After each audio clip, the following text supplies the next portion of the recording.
திரு சேகர் பாபு அவர்கள் இந்த ஸ்ரீரங்கம் கோவில்ல இங்க நடைபெறக்கூடிய இந்த வைகுண்ட ஏகாதசி, இந்த மார்கழி மகோத்சவம், அதுல வரக்கூடிய இந்த சொர்க்கவாசல் திறப்பு விழா ஒரு பிரம்மாண்டமான விழா.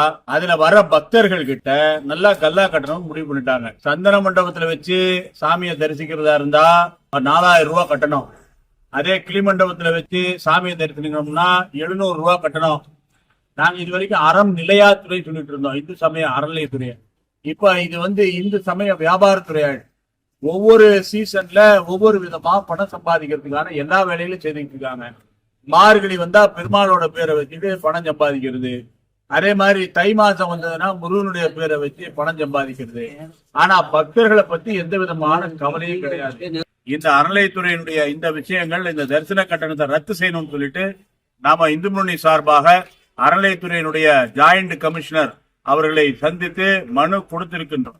நிச்சயமாக இது ஒரு மிகப்பெரிய தவறு. இந்த தரிசன கட்டணத்தை ரத்து செய்தே தீர வேண்டும் என்று இந்த நேரத்தில் இந்து சமய அறநிலையத்துறை தமிழக அரசாங்கத்திற்கு இந்து வேண்டுகோள் விடுக்கிறது. அப்படி இல்லை என்று சொன்னால் தமிழகம் முழுக்க இருக்கக்கூடிய வைணவ திருத்தலங்கள்ல பக்தர்களை இணைத்துக் கொண்டு, பக்தர்களை சேர்த்து கொண்டு மிகப்பெரிய அறப்போராட்டம் நடக்கும்.